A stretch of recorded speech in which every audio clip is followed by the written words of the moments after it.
The what if spiral, why overthinking blocks success and ways to break free. Have you ever noticed how the biggest obstacles in your life aren't always external? Sometimes the greatest challenges come not from our circumstances, but from within ourselves. Doubt, fear, and self-criticism can hold us back far more effectively than any outside force. They're often quiet, invisible, and happening entirely in your head. You think about starting something new. Your mind responds instantly, what if I fail? What if I'm not good enough? What if this goes wrong?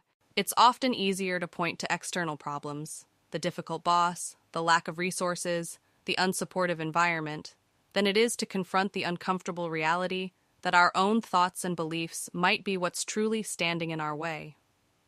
Recognizing these internal barriers is the first step in overcoming them. When we take a closer look at our habits, thought patterns, and reactions, we can begin to understand how much influence they have over our decisions and progress. Are we giving up too soon because we're afraid of failing? Or are we talking ourselves out of opportunities because we don't believe we're worthy? The journey toward growth and fulfillment often starts with addressing our internal landscape before we can effectively tackle the challenges outside ourselves. The good news is, working on our inner obstacles gives us a sense of control that external problems rarely do. We can't always change what's happening around us, but we can choose how we respond to it. Cultivating self-awareness, resilience, and self-compassion turns these internal struggles into powerful opportunities for growth. Before you even take the first step, you feel exhausted, stuck, and strangely frozen. This is the what-if trap, and it's one of the most common reasons smart, capable people never move forward. Let's break down how it works, why your brain does this, and most importantly, how to escape it. What is the what-if trap? The what-if trap happens when your mind repeatedly imagines future problems instead of present actions. Not one thought, not two, but an endless loop of hypothetical scenarios, most of them negative. Your brain treats these imagined futures as if they're real threats. The result? You hesitate, delay, and avoid action altogether. Overthinking feels productive because you're thinking, but in reality, it often leads to inaction disguised as preparation. Why the brain loves what if. Overthinking isn't a personal flaw. It's a survival mechanism that's gone into overdrive. Your brain's job is to predict danger, reduce uncertainty, keep you safe. The problem is that modern danger often looks like rejection, embarrassment, failure, discomfort. So when you consider taking a risk, your brain does what it thinks is helpful. It runs worst-case simulations. Unfortunately, it rarely runs best-case ones.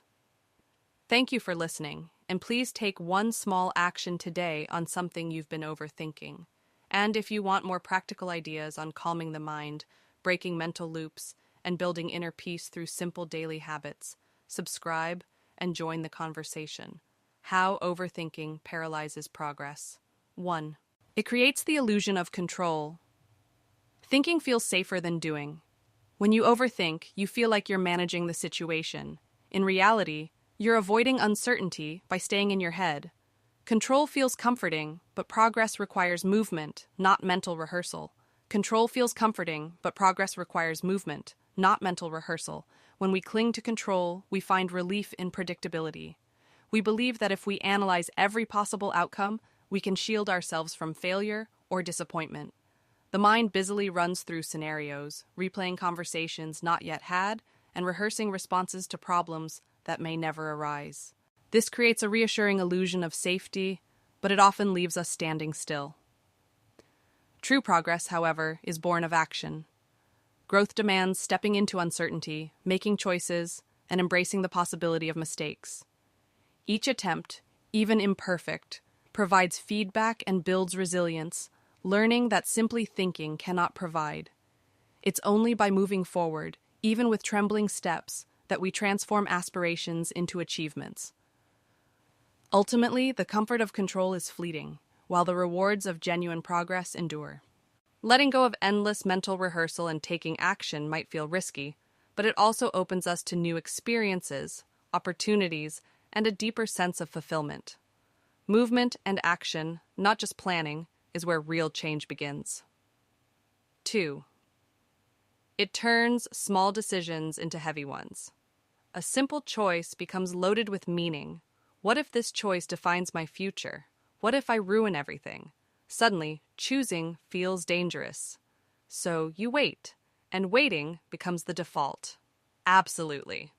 Here's an expanded version, continuing from your line, and waiting becomes the default. And waiting becomes the default. Days begin to blur, clocks tick on, but time feels elastic, stretching long with each unanswered question or unfulfilled promise. You find yourself making room for uncertainty, letting it settle like dust across your routines. Slowly. New habits emerge. Checking your phone reflexively, rehearsing imagined outcomes, mastering the art of distraction until waiting simply becomes part of who you are. 3. It drains energy. Before action begins, your body responds to overthinking as stress. When your mind becomes overwhelmed by constant worry, analysis, and repetitive thoughts, your brain sends signals that activate the body's stress response system. This means your heart rate may increase, your muscles might tense up, and stress hormones like cortisol are released into your bloodstream. Over time, this can leave you feeling physically drained and mentally exhausted. Prolonged overthinking can also weaken your immune system, making you more susceptible to illnesses. You may find it harder to sleep, concentrate, or relax, as your mind is always racing. These physical and emotional symptoms reinforce each other, sometimes creating a cycle that is difficult to break. Even without doing anything, you feel tired, tense, and overwhelmed. By the time an opportunity arises, you're already mentally burned out. Recognizing the connection between your thoughts and your body is an important step towards managing stress and improving your overall well-being. Learning to identify when you're overthinking allows you to take action before stress takes a toll. Techniques such as mindfulness, deep breathing, and journaling can help calm your mind and reset your nervous system.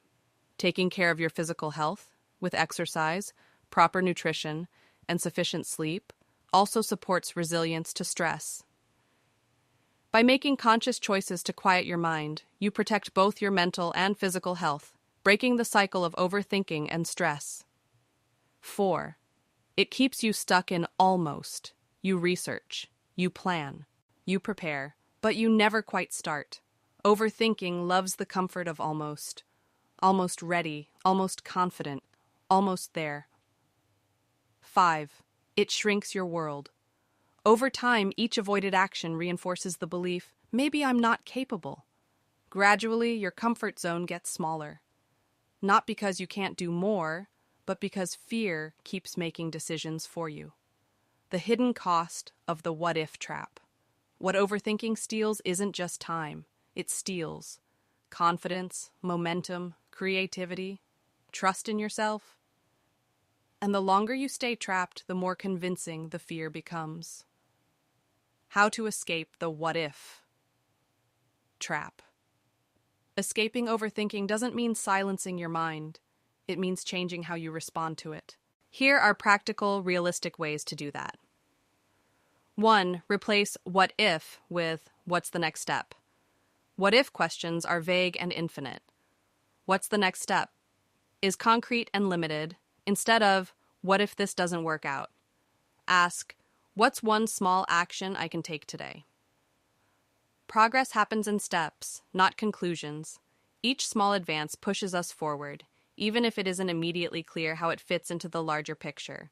Rarely do we arrive at a sudden, complete solution. Instead, we inch closer through trial, error, and adjustment. Our understanding grows as we experiment and learn from the outcomes, making every interim step valuable. Each small advance pushes us forward, even if it isn't immediately clear how it fits into the larger picture.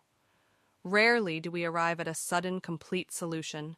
Instead, we inch closer through trial, error, and adjustment.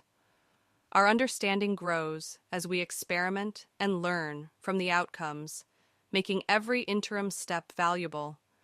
This stepwise nature of progress teaches us patience and humility.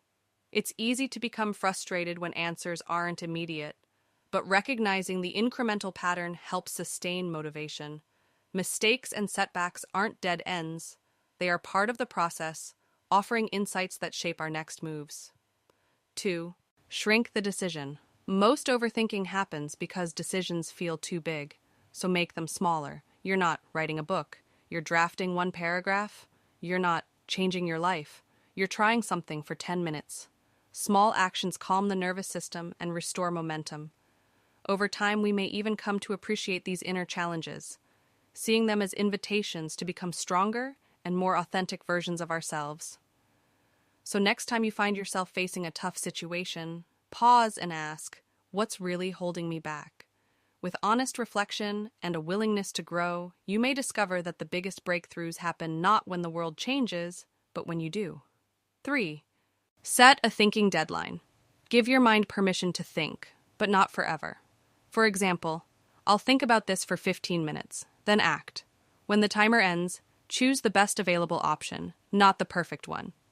Progress in steps allows for reflection and course correction. As we pause to assess each development, we gain the perspective needed to make thoughtful decisions going forward. This ongoing process of reassessment often leads to more creative and robust solutions than a single sweeping conclusion ever could. Ultimately, by embracing the gradual path, we open ourselves to deeper learning and more meaningful achievements. Clarity often comes after action, not before it. 4. Practice imperfect action. Waiting for confidence is a trap. Confidence is built by acting while unsure. Done imperfectly beats imagined perfectly every time. 5. Name the fear instead of wrestling. Overthinking thrives in vagueness. Say it plainly. I'm afraid of failing. I'm afraid of being judged. I'm afraid of wasting time. Naming fear reduces its power. Ignoring it amplifies it. 6. Ask, will this matter in a year? Many worries feel urgent, but aren't important. Zoom out. If the answer is probably not, don't let it control today. 7. Train your brain through action. Each time you act, despite uncertainty, you teach your brain, we can handle this. That lesson is more powerful than any amount of thinking.